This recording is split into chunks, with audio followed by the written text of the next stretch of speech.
All right, if that doesn't get you fired up today, I don't know what will. We are going to open the show because we have an amazing first guest who's going to hit us with our best shot today. You're on Network Nova Live. We love to bring the grassroots message across Virginia, across the nation. And if you're using the chat, tell us where you're from, what you've been doing, and then let's gauge our vibe today. I know we were feeling last week just rock bottom, and we're sort of trying to dig our way out of this with some plans of action. So we have it all for you today. And we have Congresswoman Jennifer McClellan. She is in Virginia in CD4. And then also very excited new friend of the show, Alexandra Terrazzoni. Welcome, buongiorno, all the way here from Washington, D.C. And we're so excited he's the Vice President of Public Policy at the Americans United for Separation of Church and State. All right. So let's get this discussion started. Thank you, Fernell and Carrie. We'll see you on the other side. Please bring up the guest for today. And I don't know, Miss Hello, Congresswoman McClellan. If you know Charlene Olive that was standing on the desk of that Tennessee Senate, I know I have not met her. We're going to invite her on the show, but it just was showing this moment that people are literally standing on desks in House legislators. So what are you thinking about meeting this moment, about what's happening with both the court decisions and what we should be thinking about? So first, I'm gonna tell everybody what I tell you all the time. Breathe. Breathe. Thank you. Breathe and put your own mask on first because this is an all hands on deck moment. But if you're not up to the task, if you're not taking care of yourself, if you're so angry that you can't think straight, then you're not going to be helpful in this moment. Second, we have been here before. I know. This is, you've heard me many times talk about how every time we make progress towards the ideal of a government by, of, and for all the people and liberty and justice for all, there's a backlash that includes voter suppression, propaganda, and violence. This is the worst backlash since the backlash to Reconstruction. This is the last time that backlash was when we saw the former Confederate states as they gained their power back, disenfranchise Black voters, uh, despite the fact that we had the 15th Amendment, using poll taxes, literacy tests, hacking and cracking, and racial gerrymandering. We've been here before. Here's the difference. We are fighting this fight now from a position of more strength and power than our parents, our grandparents, and our great grandparents fought. We got through it. We got through it. It took 95 years, but it's not going to take another 95 years because we have the will of the American people in a way that we didn't have in at the turn of the 19th century. And so we need to go back to basics. We need to go back to grassroots organizing. I'm preaching to the choir with that. Right. But we need to build a new coalition. I think it's really important to remember how the civil rights movement succeeded. It was a multiracial, Right. multi-generational, rural, urban, suburban coalition. That is what we are going to need to do, especially since we weren't able to do redistricting here in Virginia because of our state Supreme Court. That doesn't mean we can't win at least 3 seats, if not four, if we get back to basics of organizing. What we saw, I want us to take a moment, Yes. even though we're disappointed by the outcome of the court case, do not lose fact of the extraordinary moment of the win for the Yes campaign. It was a special election in April. We had to do a lot of mobilizing, a lot of education with a lot of misinformation and flat out lies, but we did it all across the state and South Side, Right. where it's hard for us to win. We can do that again, but we cannot give up. And I know for a lot of people, because I've heard them say, you know, a lot of young people who never voted for a candidate, but they voted for the Yes campaign, and they're frustrated. But if my great grandparents, my parents, my grandparents had given up the first time they suffered a setback, I would never be the first Black woman elected to Congress from Virginia. We would not have made all of the progress that Donald Trump and congressional Republicans and Republicans across the country and MAGA are trying to undo. We got to keep our eyes on the prize. We cannot give up. We got to double down on taking our country back and making true the ideals upon which it was founded for everybody.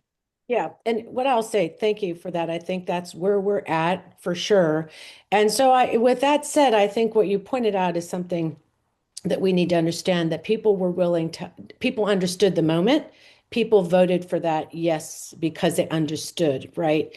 No matter what the Republicans are saying. And if I was listening to Representative Bobby Scott on Lawrence Burke's Black Virginia News, please tune into that.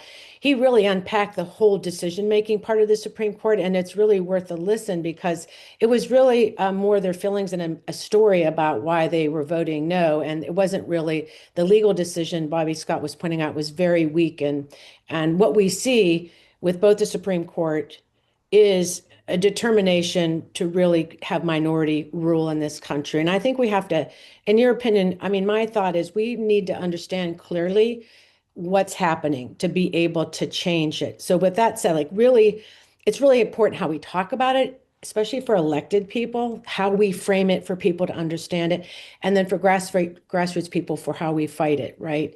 And I think we're looking to make sure that we know what we're doing in the grassroots, but our elected is also talking about it in a way that really exposes the moment. Now, what are your thoughts on that? Because my thought is nothing really happens without reforming the Supreme Court. Policy doesn't pass. Go back to 2021, we had all the power, but we didn't use the power to maybe change the moment, and the consequences of that are sort of being felt.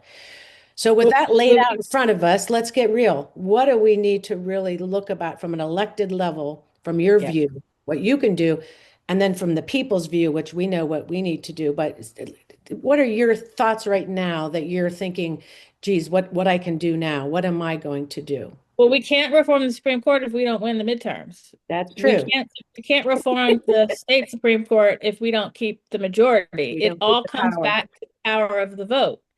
And so that's the first step. And we need to understand the moment. And I'm going to Mhm. take you back to post-Reconstruction. Why was there a backlash? It was not just a backlash Right. because formerly enslaved men were gaining the right to vote. Right. It was a backlash because of the coalition built between Right. formerly enslaved people and rural white people. And the old power structure knew I can't win in that coalition. I got to break it up and turn them against each other. That's the Right. first step is we need to recognize our strength when we work together.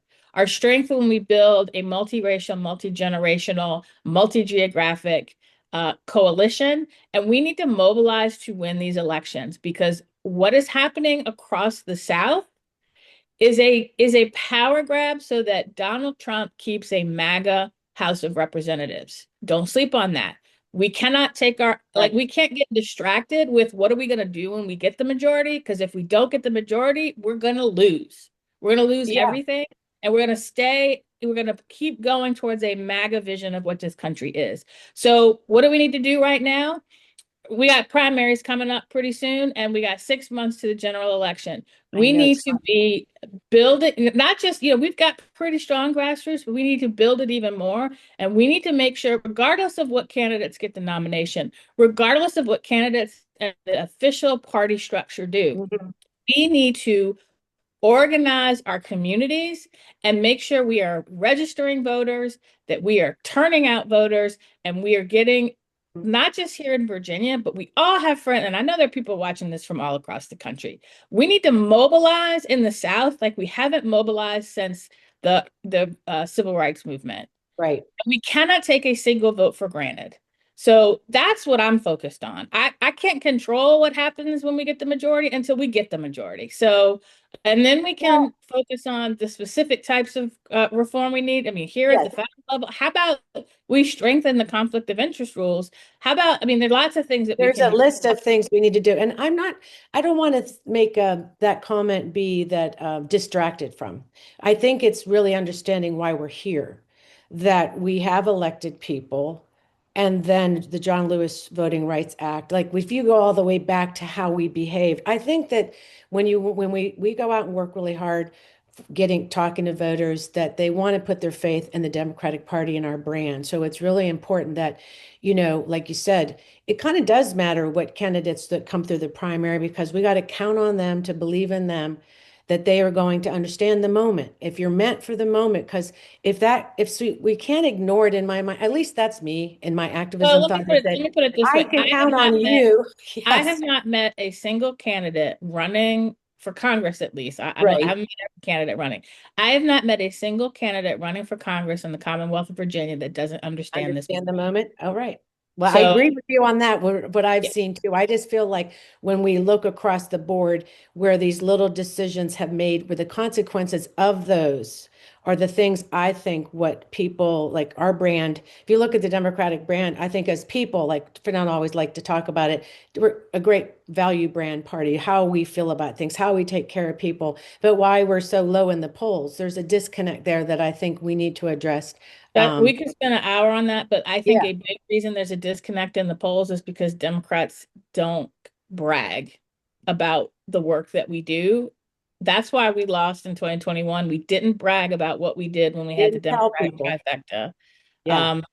But we could spend a whole nother day on the comm Well, I strategy. think you just diagnose marketing and not bragging, more or less having a strategy of communication. Yes. And I think I would say that right now, and what our governor has done great things, that part of that plan I see with the Republican plan is to sort of bring her ratings down for the midterms. We should see the strategy. We can't see, and that's why we need to talk about the things we're doing. This is why the midterms, people will get excited, get revved up. I think let's go back to that too, about the outrage we see across the South. I do see that rising again. We're seeing it, we're hearing about just the mobilization in Montgomery for the march, for instance, and in Yes. Virginia and Richmond tomorrow. If anybody in Virginia could head out to Richmond, I think this would be a great time to sort of show ourselves and then get busy. What did you say? Organizing, mobilizing, and And using our win. outreach for action. So I'll let you have the last words on this. I know that you're busy, and some other thoughts, like even going to what's happening in Iran and what's happening to our country when you see Trump in China. We'll switch to some international stuff. I mean, that was really a strange moment to watch him in China. I don't know how you interpreted that. I mean, everything about Donald Trump is strange. This is a man who cares more about Right. self-aggrandizement than governing. And I think that sums up every single thing that he's done since he returned to the White House. Um, just Yeah.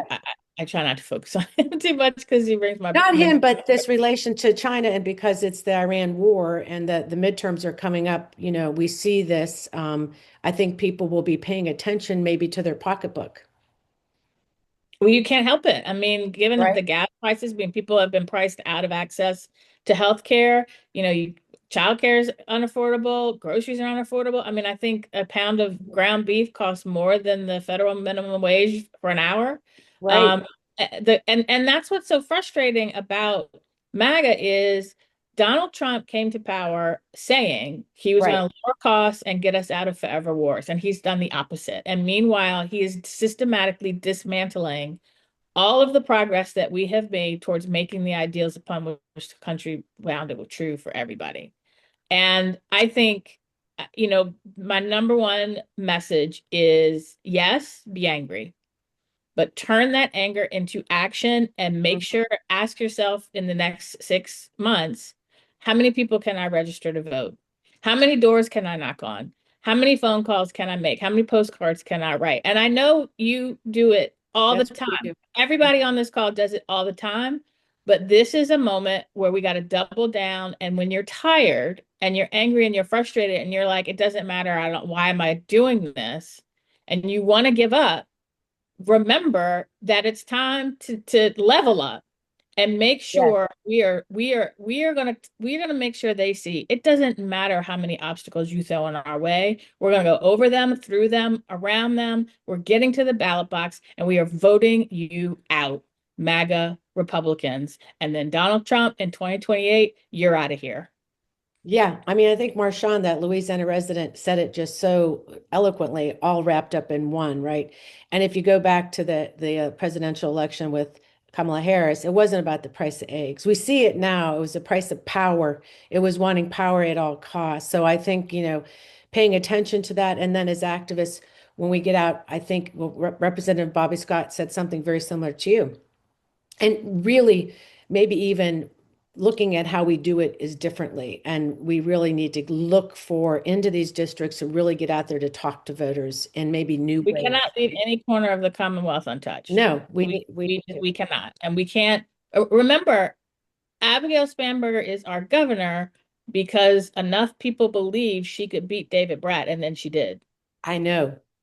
And then she did. And so that's a great note. I wanted one is if you'll be so kind, the Women's Summit. We moved our summit to August 21st to 23rd. And I would love it if you gave a shout out to this is our big 10th year. And we Already? really Oh my gosh. Happy. Well, yeah, I guess so. 10 Big plus. 10, like behind me, we have the Big 10. We have our fists up. We're still ready to go. And this is going to be more important than other. We moved it because of the Yes campaign. We're keeping it. We would make sure that you are in the room. Of course, we want you there. But tell the folks about why they should buy a ticket and join us. I'm put you on the spot. You've been with us for so long. First of all, if you need energy, go to the Women's Summit because you will be in a room full of enough energetic women to power, Amen. 50 million homes. It really, for me personally, just walking into that room gives me the energy to keep going. Yes. But you hear from great speakers, you meet fantastic women from across. I mean, it's a men too. We love the men too. Men, we have men. It's all genders, Yeah. as we say, but we call it women because I always say until we get in the Constitution, I won't change the name. We are in the Constitution. You know what I'm saying? I know what you're saying. I know what you're saying. Yeah, We did our part. We did our part. we As did. far as I'm concerned, the ERA is the law of the land. But make sure you come to the Women's Summit because it is just a really important. You hear great speeches, you get your call to action, you see great vendors, but the camaraderie and the joy that you get in that weekend will power you through for the rest of it, for another year till the next one. Yeah. Well, I always appreciate it when I see you because you're always like, I'm putting it on my calendar. So we're making sure that August 21st, it'll be right in the end of summer, and we will be ready because we know that we have to prepare. And like you said, as activists, how we approach this moment, we're going to be thinking differently about it. We're going to be planning for election integrity and poll security. We have all kind of ideas of how we want to reach voters. So we'd be honored if you can come. I'll follow up with you, but I just thought it would be nice as we segue over. And hello, Fidel. And Fidel wants to Hello, have hello, a word. Congresswoman. Hello. Great. But now, do you have any last questions before we segue over to the next? No, I'm going to keep my inspiration high just where she left me, so I'm I good. know. Good. Well, thank you. Thank you. Thank you for coming. And everybody give a big round of applause for our Congresswoman Jennifer McClellan and Thank you. always approachable, always on the floor fighting. Thank you so much for everything you do. I always do tell her that I do feel better that she's there because I know not only she has the right mindset, she has the right heart for this. So thank you. Thank you. Thank you. Thank you. All right. Okay, friend. Okay, that was you know, I feel Yeah, good. I do feel really good, and I will tell you a couple of things that I think about based on what she said and based on what Marshawn said, because that's really is sticking with me. But one of the things I'll say is who we talk to, and Yes. it's how we talk to them, and it's when we talk to them, and that we are saying the things that resonate with them. Because I think he did a good job, Marshawn did, about saying when we talk to Gen X, these guys don't believe in what you believe in. And so I think the message has to resonate with them, and it's where and who and how we talk to them. So I think we have the formula. Right. We just have to get it. And I think finally that I would say is, would you buy a Yugo? No. No, It- and anybody who's old enough knows that you're not going to buy a Yugo. The brand is terrible. And there was a time when you wouldn't have bought a Hyundai either, but now it's one of the most popular cars. They changed their brand. And so there is something to say about right. understanding our brand and figuring out how we make people want to be part of who we are. Because Yeah. we are We are the party that's for the people, and we just have to figure out Yeah. how to talk to people about that so Well, they and I understand. was trying to, my point really is that when you stand up and fight and you show it, people are excited. People are mobilized around that. I mean, that enthusiasm is so important, and we know that. And we know that where we need to go are with people that see the moment, react to the moment, are ready to fight for the moment. And if you saw the senator get on the table, uh, Senator, we'll meet her, Charlene Olive. She met the moment, and people were thankful. And actually, that's how I got a hold of her. People said, that moment we felt so much like we needed a fighter. So I will hand this over to, go ahead. You will handle. I was just saying it was unexpected, and that's the other piece is understanding how you do the Unexpected. unexpected in the right moments at the right time. And then, just for the record, I'm not angry at all. I am pissed, and so what you don't want is folks who are pissed because that means we are ready to be the Davids in the David and Goliath story. So that's what I'm going to say. Yeah, I mean, I know because what we know is these people are serious. It's not just this little thing. This is the Jim Crow 2.0, and we have to recognize it. So and I'm Thank so you. excited by the next guest because I've always believed how religion interacts with this when we talk about white supremacy, and with the wall of the separation of church and state. Having Alessandro be here is going to be really kind of really the undergirding of this kind of long history in this nation. So thank you for having this conversation, and I will see you. Well, I'll see you on the other side. I So will. I really am excited to bring on Alexandra Terrazani. Thank you. I got that out. We had a chance to meet earlier, but I want folks to know that you are part of a nonpartisan organization. It's the Americans United for Separation of Church and State, and that's really important because everybody should hear this message and everyone should understand it. So when we were having our discussion, we said we were going to take this from 101. So let's start there. So I'll give you a chance to open and then just sort of lay the foundation for why this is so important. Fennell, thank you so much for letting me be with you today. I'm so excited to be here. I'm really glad that I saw at least one AU member in the chat. I believe it was Phyllis. Phyllis, thank you for being a member of Americans United. We are, as Fennell just said, a nonpartisan nonprofit education and advocacy organization dedicated to defending and supporting the separation of church and state. And we've been doing this work for 80 years. Our organization turns 80 next year. And we believe that the separation of church and state really does protect everyone's right to live as themselves, to believe as they choose, so long, of course, that they don't harm others. And we believe that defending that wall between government and religion is really the best way to ensure that we all have religious freedom without favor, that we all have equality without exception. Before coming to AU, I spent a decade in the government, most recently as a civil rights lawyer in the US Department of Justice. And one of the things that drew me to AU was both this idea that church-state separation really does protect equality, really does level the playing field, and that my organization really does bring people together, people of all faiths. Oftentimes we're misperceived as being against religion, but that couldn't be further from the truth. We work closely with faith leaders. We have a faith advisory council. We even have a pastor on staff because we all need to be in this fight together. So, when we were chatting and you told me that you had a pastor on staff, that was really surprising. And I think I'll bet folks who are out there are surprised to hear that too. So can you talk a little bit before we get into some of the dynamics of why in this moment, especially with the rise of white supremacy and white Christian nationalism, why this is so important, but talk a little bit again about who you have on staff and why that makes this organization so important and people should understand it. Yeah, absolutely. So we're an organization made up of constitutional scholars and policy experts and people of faith and atheists. And it's really in bringing this sort of large tent of people together to fight for this thing that protects us all, right? One of the spaces that we work the most in is public education. We work really hard to make sure that our public schools are well funded and that those funds, those taxpayer funds, aren't being siphoned away for religious schools or private schools. And I think that, what I think about when I think about our work is I think about that Muslim little girl in a classroom, in a public school classroom, with a teacher that is talking about Bible stories.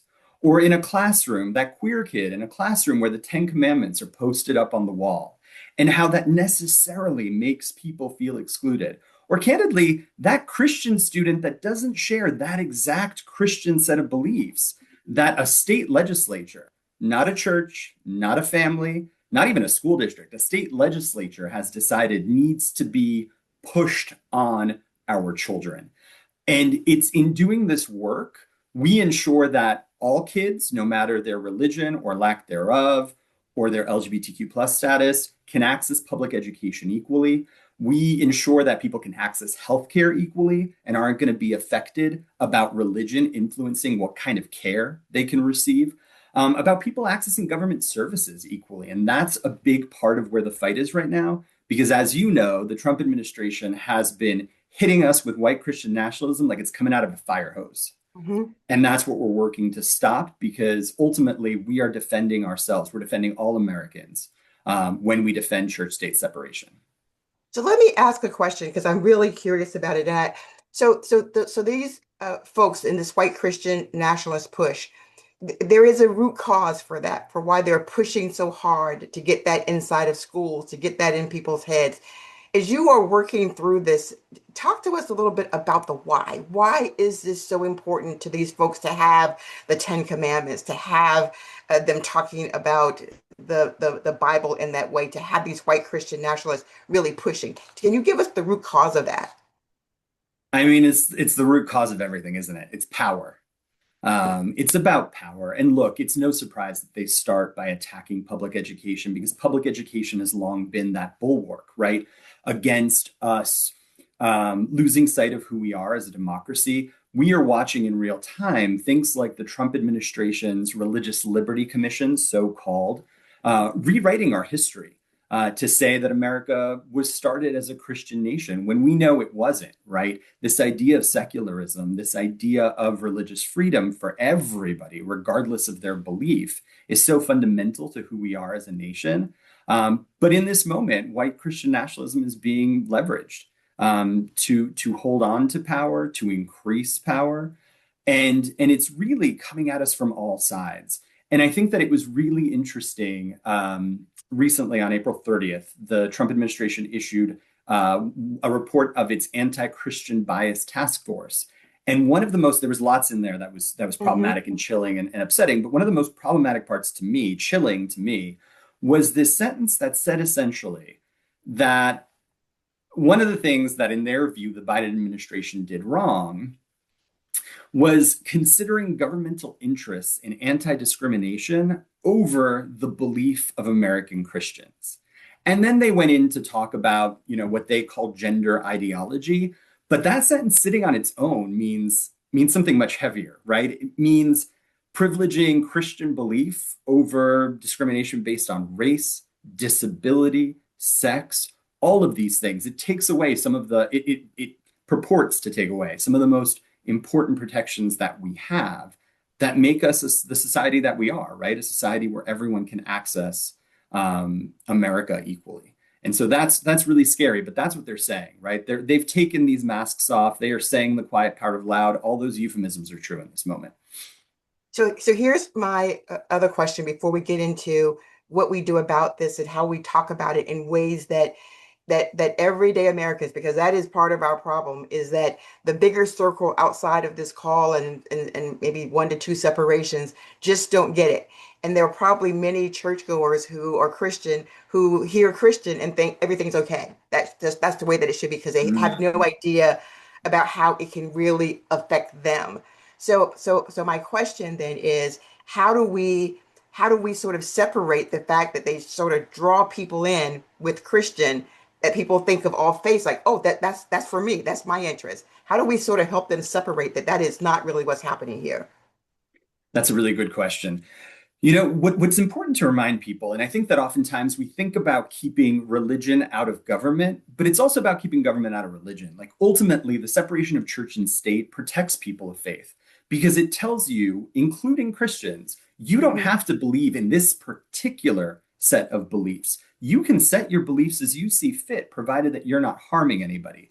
One of the things we're seeing in state legislatures, right, as they're talking about posting the 10 Commandments in schools, and Americans United has sued a number of states on laws like this, is that they're fighting over which version of the Ten Commandments to post. And isn't that just such an interesting illustration of the problem? This isn't about Christianity writ large. This is about a very narrow view, a very specific view. Indeed, one of the things that we're seeing from this administration that we've seen from day one is this push to villainize transgender people, right? For example. And there are plenty of Christians who love their transgender children, neighbors, family members. And yet, to this administration, that's not Christian. Indeed, in that anti-Christian bias report that I talked about a moment ago, they had a whole section explaining what their Christianity meant, citing to the Bible. This isn't what the government should be doing, telling us what to believe, telling us what Bible verses should matter to us, even as Christians. Never mind if you're of a minority religion or a person of no faith or not believing. This is not the American promise of religious freedom. This is white Christian nationalism, and it's being forced upon us by this administration. So that's really good. And it really is chilling and sort of terrifying, mostly because I think people don't recognize the power that it has. So Yeah. let's spend a little time talking about what we can do. The folks who are on this call today, what is our call to action? How do we start to figure out the lane that we belong in here to sort of work on this? So I think the Congresswoman already answered this question. So I'm going to paraphrase some of what she said and sort of highlight a few things. Ultimately, right, we talked about voting, or the Congresswoman talked about voting is really important. And what I think we can extrapolate out from voting is participation in the system is important. Yes, go vote. Nothing is more important than that. Call your Congress members. One of the things that I find myself up against a lot is somebody who says, well, my senator, my congressperson is not aligned with my values, with my beliefs. That person might even be a Christian nationalist, right, in some cases. So what's the point? And I like to remind people that, it's not about convincing your congressperson to literally change who they are, their beliefs, switch parties. It's about the quiet work in the background of legislation where participation really helps. You might not convince your senator to do a John McCain style thumbs down on the ACA thing, but you might convince them to go to their party leadership and say, hey, let's leave this off the bill. Let's take that part out. Let's not let this particular bill get out of committee, because I don't want to have to go back to my district and answer to my constituents that although they're in the minority, although they are not of my party, are still making noise about this issue. So it is so important because, ladies and gentlemen and friends, the other side, so to speak, whoever that is, we are a nonpartisan organization. I'm not trying to say who that is, but people who believe in Christian nationalism are absolutely calling their representatives in the state, on the Hill, and you should be too. And the second piece that I want to talk about is that messaging piece, right? There was some conversation about how we message. It is so important for you all to go out and talk to your neighbors, talk to your friends, talk to your hairdresser, have her call her sister. We all need to spread the message about how this does affect us all. This isn't about Christianity. This is about privileging one set of beliefs and forcing them upon all of us. And that really boils down to breaking that promise of equality that our nation has worked so hard over 250 years to try to realize. Wow. Okay. All right. That's pretty awesome. You have some lawsuits that you guys just filed a few days ago. So can we talk a little bit about that? Because you're busy. We absolutely can. So, I mentioned the Religious Liberty Commission. We sued the Religious Liberty Commission a few months ago on behalf of a number of minority religious groups because they're just not represented. You have an entire governmental commission that is entirely Christians and one conservative Jewish rabbi, but no one from the Muslim faith, the Buddhist faith, the Hindu faith, the Sikh faith, atheist community, humanist, no one else is represented. But most recently, and I think the lawsuit you're referencing is that just this past Wednesday, we sued the U.S. Department of Agriculture and their Secretary, Brooke Rollins, because of this increased messaging around essentially establishing this one narrow version of Christianity as the faith of the government, as the faith of the USDA. She sent a message to 100,000 federal government employees, and I'm a former federal government employee, so this hits close to home, essentially saying that this is our faith. Jesus has risen from the dead. you should all feel this way. I got texts from friends at a variety of agencies how Good Friday, which is not a federal holiday, was given off or half off so that people could go and observe Good Friday, a religion that they might not, a religious holiday that they might not believe in. So we are really suing on behalf of federal government employees. We have 7 federal named government employee plaintiffs and one of the largest unions in the USDA to try to stop some of this from happening. And it's not just the USDA, right? The USDA is just the tip of the iceberg. As you heard Marshawn from Louisiana say at the top of this call about Pastor Doug Wilson going to the Pentagon to talk to our Department of Defense employees about his particular brand of white Christian nationalism. If you follow any governmental entity on social media, you've seen these posts.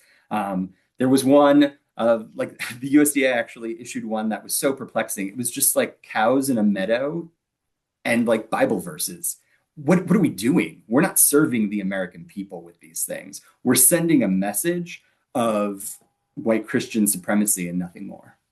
So let me ask finally, like I said, so us on this call, maybe 3 separations, 4 separations away, we're hearing and we see these things and we know what to look for.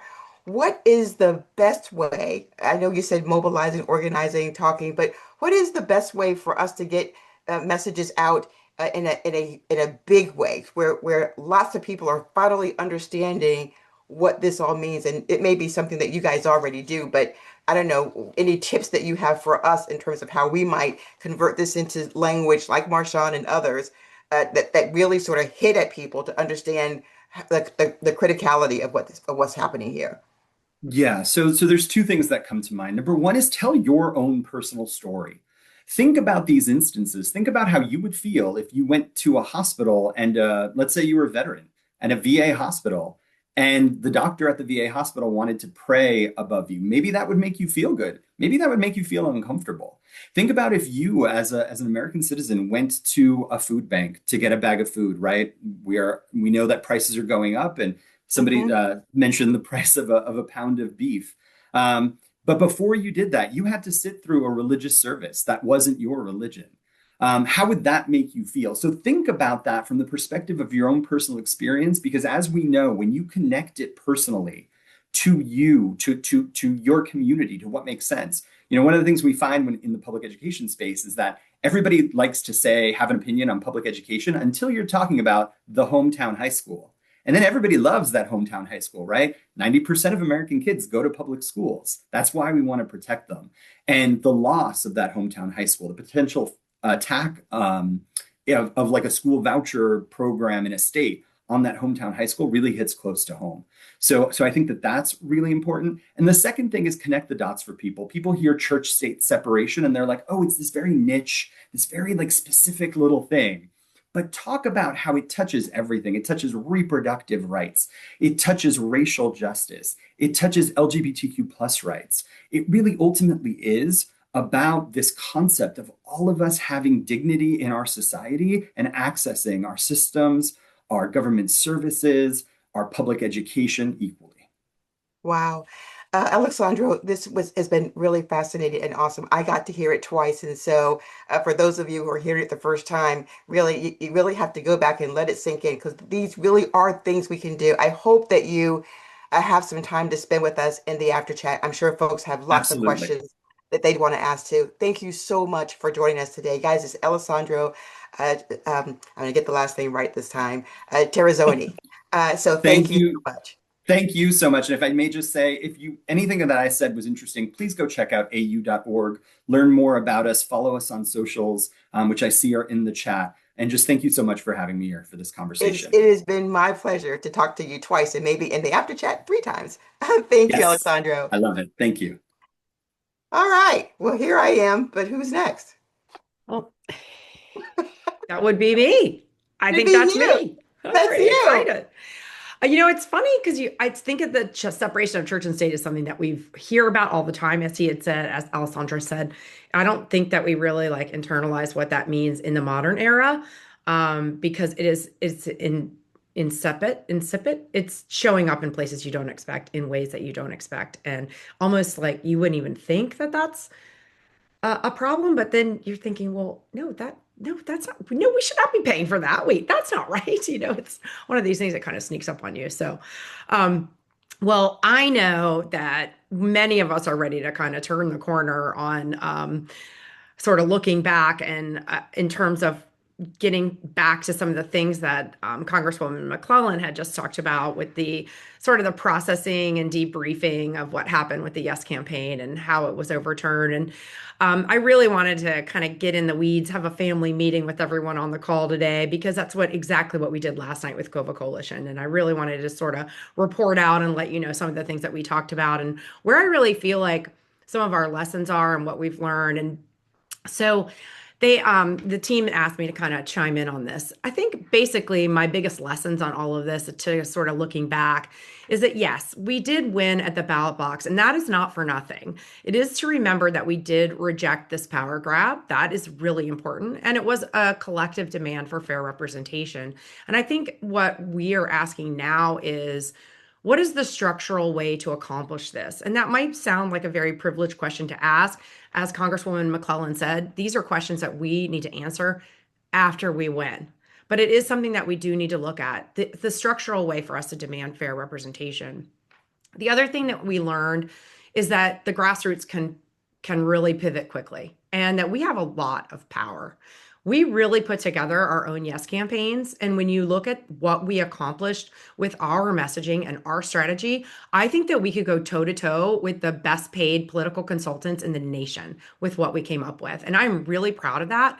We flexed big time, and I think it was noticed. The other thing, and that was a big theme with our leadership team with Cova Coalition, as well as we want to always be positioned to be able to pivot. I think another thing is that we're all really angry right now because everything that we're talking about in light of our failure to be able to amend our own constitution is also being handled in light of all of the changes going on because of the Voting Rights Act decision. So what we're seeing is really just being amplified by the struggle that's going on in these other southern states. It makes ours worse. It really, for many of us looking at it, it really makes it worse. I think the other thing, the lesson that we took is that we really need to be ready for the election interference that's coming. Our own delegate, Jackie Glass, is going to be doing some education on this. She's going to be using some of her time with her summer school and her Thursday morning Facebook calls that she does every Thursday morning at 7 a.m. If you want to wake up with Delegate Jackie Glass, she's going to be spending some time dissecting this election interference that will come and how we can be better prepared for it. But I think the growing distrust, the legal challenges, and the intentional confusion is a part of our political process from now on. So let's be honest. This is an honest conversation that we had last night, and someone may think that this is slightly pessimistic, and I will own that. But let's think about when we were working so hard for Kamala against Donald Trump in 2024. I think we really kidded ourselves that the angry voters would turn out, that the anti-Trump Republicans would turn out and vote for Kamala, and that Trump's disqualifiers would persuade voters, right? We really did think those three things were going to happen. And honestly, we were kidding ourselves because it wasn't enough. It wasn't enough. People stayed home, right? We know that more people just didn't vote for anyone than voted for either Trump or Kamala. But as we approach what we're looking at with the rigged Congress and what's happening right now with voting rights, I think we're falling into the same trap. I think that we think that the angry voters are going to turn out, but they are not getting the same message about what's causing the things that they're angry about. They're angry about their gas prices. They're angry about us not selling soybeans to China. But look at how much those messages are being manipulated. I don't know, because we're so siloed, that people are really going to find out what the cause is. They're going to misassociate the cause because of the disinformation campaign for the Republicans. The other thing, that number two, is that the anti-Trumpers would turn out. But as we heard from a lot of folks that we've been listening to this week, it was just in the New York Times this morning, that we all know that the brand is toxic. The Democratic brand is toxic. So even though the anti-Trumpers might turn out, they still can't fathom themselves voting for Democrats. So that's another thing that we really need to talk about.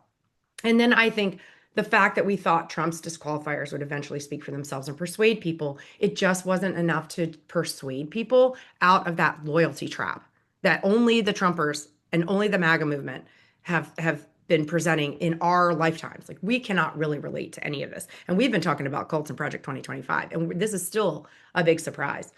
So last night we were breaking all of this down. I think a lot of folks are still really thinking that the angry vote is going to turn out. And I just think we're going to have to work really hard to make that happen. I really want to talk about the coalition building because I'm glad that Congresswoman McClellan mentioned this. We did talk about the importance of getting out the vote in the coalition building. So last night we had 4 young people show up to our meeting. Now, they've been coming for calls to action, but they have not been showing up at meetings. And they were all there. And one of them, who I love to death, who has been really great at our protests and rallies, said, "What are you going to do for us? You all are a bunch of Karens." We were talking about Karen too. "You all are just a bunch of old white people. So what are you going to do for us?" And I've seen it in the chat, like, what are we going to do for young people? What are we going to do to bring them out? The reality is, and this is what I told her, and this is only based on my own community organizing experience, I can't lead you. Please don't come to Cova Coalition thinking that we're going to lead you. We're old white ladies for the most part. They need to develop their own leadership from their own committee. I am here. I will give you money. I will give you time. I will give you expertise, but I can't lead you. It might be an unpopular thing to say, but it is true that we need to lift up the young leaders in their spaces, in their places, and with their own leadership. Another thing that I've been thinking about that we talked about briefly about this coalition building, right? We need to get the Black and brown voters out. How is that going to happen? It is crucial as a part of our coalition. Now, we are, as I mentioned, a bunch of white ladies for the most part in Cova Coalition. So what are we going to do?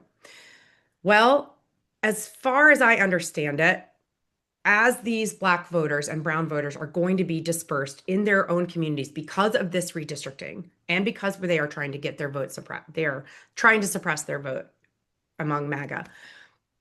The question becomes, if they are going to be dispersed, how can we get them to flex wherever they end up?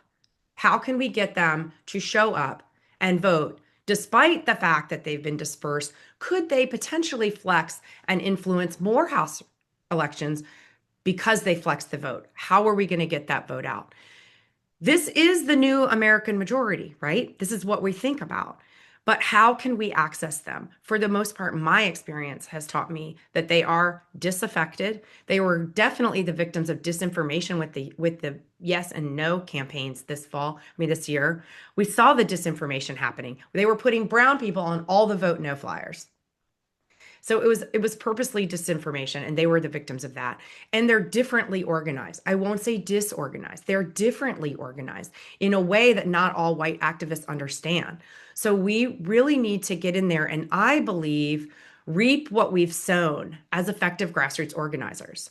We have laid really good groundwork with our own coalition building throughout the years that we've been engaged. I can only speak from 2017 because that's when I got involved. But I know in my heart that we have been going about this in a very relational way. We have been doing relational organizing. And I do believe that right now, because we have proven ourselves with the Yes campaign, that we are powerful, that we can pivot and we can do the hard things, that this is the time that we go into communities that are different from ours and we try to ride on the authenticity that we've established in the movements that we've organized so far. And we work in that space to develop those same coalitions that I think can pull us out of this. But we have to be offering the resources that we have and doing it in that listening way, in a genuine way. And again, I really believe that we've sown good intentions and good relationships and that we can do that. I think that all coalition building is relational and it takes a lot of time. And it's something that us, as we're drinking from the fire hose, is hard. It's really hard to do. I think some of the next steps for Cova Coalition anyway, is in terms of relational organizing and coalition building is also civic engagement. We have spent a lot of time focusing on electoral politics, and it's something that really has not been feeding our well. And I think we need to get back to our roots of civic engagement and civic education. So we're going to be co-sponsoring some campaigns from now until election day that really focus on that civic education. I think we can do better about that. I The love other that. thing Can I called, interrupt you? yeah, What sure. does that look like? I love this, a civic return I'm to like so glad you asked. I So Cova do. Coalition, Cova Coalition is going to be co-sponsoring Delegate Glass's summer school for the first Oh, time. very It's going to be, cool. I believe it's August 4th or August 8th. I'm not looking at my calendar. This is a time where Delegate Glass really runs the show. We're just proud to be a part of it. It's one of our ways that we're going to be looking at building coalitions. Mhm. But pairing up, I know Sam Rasool does something similar. And this is doing these workshops. We're also co-funding a workshop from the Grow Initiative with our friend Kim Sutterth. So Oh she gosh. usually does 6-week cohorts of grassroots organizing training. So that's something that we're co-sponsoring with, in part because of our Indivisible grant that we got with our fellow Indivisible chapters Right. down here. So that's what it looks like. We're also, Love as that. you know, we take it to the streets with our street team. Street team, oh, August 4th is the election. I guess it's August 8th. Thanks, Nancy. So we take it to the streets with our street teams and we do civic education out in the streets. It's kind of like it's sort of like street theater slash visibility brigade, kind of like that. It's like in smaller groups, but where we're doing a lot of civic education when we tell people like, no, Bobby Scott's not your delegate. He's actually your I love that. congressperson. Fanel, I And could tell Fanel has something to say because she has here like this. That means she is coming out. Go ahead, Fanel. well, let me just say one more thing, and this Yeah, is the go ahead. last thing. Two more things. The other thing is that we're going to focus on the Senate. I think that Oh, they're yeah. not rigging the Senate, right? Maybe Not we can make yet. a real difference, and we're already writing postcards for Roy Cooper. So let's think about the difference we can make in some Senate races, in addition to some of the key the key congressional races that we're not going to take our eyes off that prize, but we can potentially like take some of our efforts over toward the Senate. And then finally, we're hoping to focus on the 3 amendments in a nonpartisan way to drive progressives to the polls. So Love it. I that's what love we talked that. about last night. It was a great meeting. I would love that. And I wonder too, for people in the chat, I think having sort of a summary of that, I think that's what I call a little bit of an interesting roadmap. When we talk about for now we've talked all 3 of us doing things differently or pivoting. These are things that I just makes me really happy. What you're just talking about. Fanel, what are your input on all this as we Yeah, wrap up? so I would just say it's all the things. So there's not going to be one thing, it's all the things. And they will all look different based on your community. It will be, I think we all love the Poor People's Campaign because they Mhm. really do engage and they really are that multiracial coalition that says it doesn't matter what color you are, poor Right. is poor. Poe is Poe, Right. but poor is poor, and that there is something in common. And what they do is they use race to separate people when they all have the same interests. And so that will be a different conversation, and it will be a different lane. And I do think that in a big tent like we have here, you have to separate the lanes and bring people into the lane that they fit. So that they can influence and impact the right group of people because it's the right message with the right audience at the right time, and it's now and it's really adding, you know, somebody is energized by the vision, somebody else is energized by fear, and what are you taking from me and how are you hurting me, and we have to be able to do all the things. So that's And we're my going to have to influence our own members to do more. I yeah. mean, that's not a popular message either, but we have to think outside the box beyond postcard writing, protesting, and going to Right. meetings. Yeah, It's just got to be more. I was just going to say, I'm going to live and die by our hot dogs and hot takes and what happens with it this summer in terms of how much bigger we can make that, in Yes. terms of having someone like a Jackie Glass be invited to our hot dogs and hot takes to come in and really talk to people. But you got to sneak them there first, and we sneak them in with hot dogs. But the whole point is that is meeting people where they are in terms of I'm in your community, I'm with you, I want you to see who I am, what we're talking about, and I want to hear what you got to say. So I think it's all the things. It is all the things. And all the Yeah. things is hard. And that's why I'm so glad we have Network Nova to help us and power us through. I mean, it is hard. Relational organizing takes twice as long. You can't just put a Facebook post up and think that it's going to happen. You got to go meet them and talk to them. And oh my God, it's so much work. But I'm so glad I'm with you guys to do it all. Well, what you laid out though, I love the new ideas and and I remember talking to Swing Left, if it wasn't like leaving last year, about they were really focusing on the democracy culture. And like you said, I'm surprised I'm not surprised. I go to the door and somebody's mad about their school down the street, but they don't want to vote for the congressperson I have in front of them. And I'll say, well, this person has nothing to do with the school issue. Can I help you connect to your board of supervisors? And I think I love the idea of the street teams, and it kind of reminds me what Fennell is doing too in small neighborhood ways, meeting people where they're at. And I do think we do have to can't just go do the same thing we did, like you said, just let's write postcards out of this. Let's just try to contact voters. Well, how like we talk about data all the time. We need good data. We need different ways to really kind of engage with people. And we, like you said, to start this all out, that we know that we are successful in the yes, we were badass. We should give ourselves a round of applause. All the people that worked on it, we know what it took when we were doing daily phone banks, calling people. So it really Daily. When have we ever done daily phone banks? We've got to also understand not only that, but we establish our resources for other people. So let's think about that as Yes, we're talking about true. getting young people and other Yeah. folks who are not politically involved. You now have resources that you can share with other people. Yes, people have to take agency. And when my kids had asked me, like, Mom, could I jump the pool fence after hours? I looked at them, I'm like, I'm not giving you permission to go you need to jump the fence by yourself. I did that when I was in 6th grade. You don't ask me to jump the fence. And let me tell you, they young want to do people civil walk in the meeting. disobedience. I know, but when they walk in the meeting and say, what are you going to do for me? I'm like, look, the mentality has to shift. You Yeah. cannot we do not wait for permission. We will help you. We'll share resources. But I just had a giggle when my kid was like, say, oh, wait. I'm like, no, that's not my Well, job. now that you asked me, the answer, of course, is no. Yeah. Oh, no. One of the things that I see in the chat, and Yeah. this is a big one for me, and that is for us to stop being bullied, Yeah. for us to fight back. And so when people are saying, all of these things, you did this, or they yell and scream. I want people to certainly put self-protection first, but Yes. we have to be bolder and standing up for the things that we know that are truthful and right. So we will be coming up with a packet of information for you guys to use. When they say this, you can say that. And so because we Always. have to stand up for what we do. We've done really great things, and we can prove that. And Yeah. so there's a lot to be done, but we know what we're doing. Yeah, I'm So, gonna laugh when Carrie Short tells me that she gets into it at the airport with some guy for whatever, it's some MAGA shit. I was like, it's going down. You know what? The gloves are off. Okay, get the The gloves. gloves are on the shelf. and I'm Fennell, serious. I know. I got Yeah. Louise Lucas gloves. They're on the shelf. My gloves are off. We're out, and it's like when Fennell was telling me, I'm pissed, and Black people are pissed, and watch out, and this is what we're gonna do, and Look, we gotta, yes. and I'm just like, and I agree when we talk about the white people thing. I was listening to Waj talk about this whole issue of just when talking about coalition building, how many white people are voting for this is a big problem, people, and so we got to sort of work around.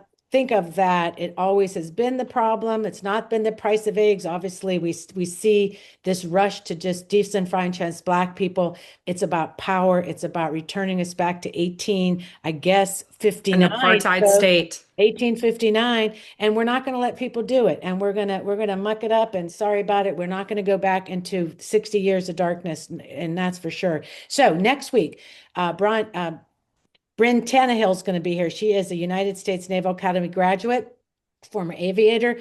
She has a book around fascism. She right now is writing for the Atlantic, great articles, analysis about the war, about fascism, about how we kind of dig ourselves around this thing.